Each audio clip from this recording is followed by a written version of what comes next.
Dan u t-tieni sajf konsekuttiv li f'pajjiżna tilef ħajtu student li ġie Malta biex jistudja l-lingwa Ingliża. Is-sena li għaddiet Kristina Ċepleba Jasinskej, studenta Russa ta' 15-il sena, mietet fil-11 ta' Lulju wara li waqgħet 5 sulari minn gallerija tal-Lukanda Topaz f'San Pawl il-Baħar.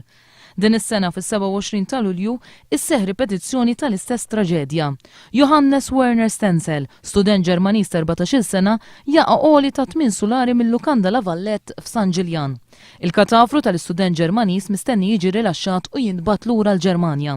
Sa dan it-tant diversi Maltin fuq siti online qed imaqdru l-aġir tal-iskejjel tal-Ingliż li ħallu studenti taħt l-età b'wisq indipendenza mingħajr is-supervizjoni meħtieġa.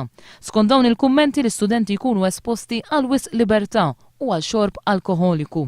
Kummenti oħra jsostnu li n-nies li jieħdu ssieb l-istudenti ħafna drabi jkunu ftit snin biss akbar minnhom, nies ta' 18-il sena li ħafna drabi spiċċaw jieħdu ssieb studenti ta' 15 jew 16-il sena. Diversi skejjel tal-Ingliż illum ħassew li m'għandhomx jirrispondu għad-domandi ta' One News fuq il-mezzi ta' sigurtà li l-iskejjel jadottaw għal ħarsien tal-istudenti.